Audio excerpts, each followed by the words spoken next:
तो आपका पहला सवाल है कि RH फैक्टर का नाम किससे संबंधित है। तो आपको याद रखना है यह संबंधित है बंदर से। तो दोस्तों आपको 25% दिए जाएंगे, जिसमें से आपने कितने प्रश्न सही किए हैं वो हमें जल्दी जल्दी कमेंट करके जरूर बताएं। इसलिए मैं प्रश्न वीडियो से पहले आप उत्तर तैयार रखिए, जिससे कि आपकी प्रिपरेशन होती रहेगी। तो अगला प्रश्न देखते हैं। तो आपका अगला सवाल है कि मस्तिष्क के किस भाग में भूख लगने व भोजन से दृष्टि की अनुभूति कराने के केंद्र स्थित होते हैं। तो आपका उत्तर होगा हाइपोथैलेमस में। अगला सवाल है कि मानव मस्तिष्क में बुद्धि का केंद्र है। तो आपका उत्तर होगा सेरेब्रम में।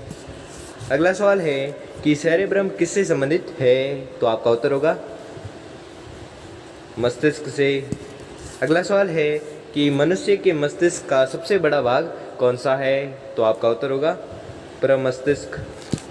अगला सवाल है कि मानव शरीर की किन कोशिकाओं से में सबसे कम पुनर्योजन शक्ति होती है। तो आपका उत्तर होगा मस्तिष्क कोशिकाएं। अगला सवाल है कि रक्त समूह के खोजकर्ता है। तो आपका उत्तर होगा लैंडस्टीनर। अगला सवाल है कि किस रुधिर वर्ग में दोनों एंटीबॉडी पाई जाती है। तो आपका उत्तर होगा ओ रुधिर वर्ग में।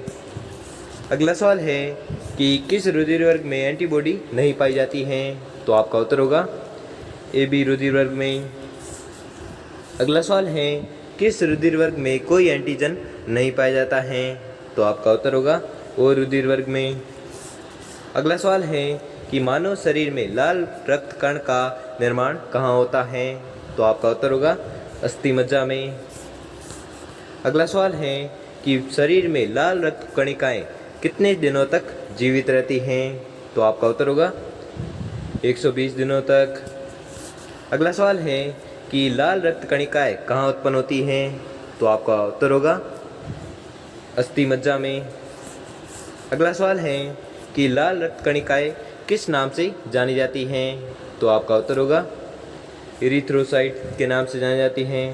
अगला सवाल है कि जब कोई बाहरी पदार्थ मानव रुधिर प्रणाली में प्रविष्ट होता है तो प्रक्रिया कौन प्रारंभ करता है। तो आपका उत्तर होगा WBC। अगला सवाल है कि उच्च 49 पर मानव शरीर में RCB। तो आपका उत्तर होगा RCB की संख्या बढ़ेगी। अगला सवाल है कि लाल रक्त कणिकाओं का शमशान कहलाता है। तो आपका उत्तर होगा प्लीहा। अगला सवाल है कि एंटीबॉडी का मुख्य कार्य किसके विरुद्ध होता है। तो आपका उत्तर होगा संक्रमण के विरुद्ध। अगला सवाल है कि हर्बर्ट का मानना था कि छात्रों को पढ़ने के लिए। तो आपका उत्तर होगा ज्ञात से अज्ञात की ओर ले जाना चाहिए। अगला सवाल है कि छात्रों की अभिव्यंजना शक्ति और शैली की जांच के लिए आप कौन सा उपाय अपनाएंगे। तो आपका उत्तर होगा उनको प्रश्न देकर उनका उत्तर लिखने को कहेंगे।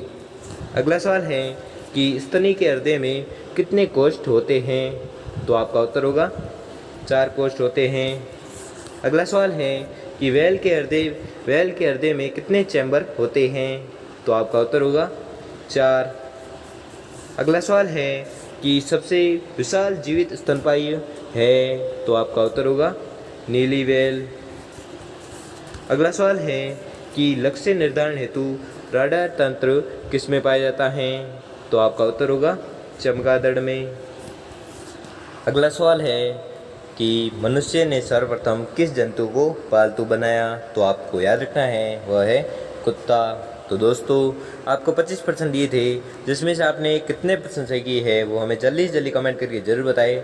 और अगर आपको वीडियो अच्छा लगा, आपके लिए थोड़ा सा भी हेल्पफुल हो तो वीडियो को लाइक और चैनल को सब्सक्राइब कर लीजिए। धन्यवाद।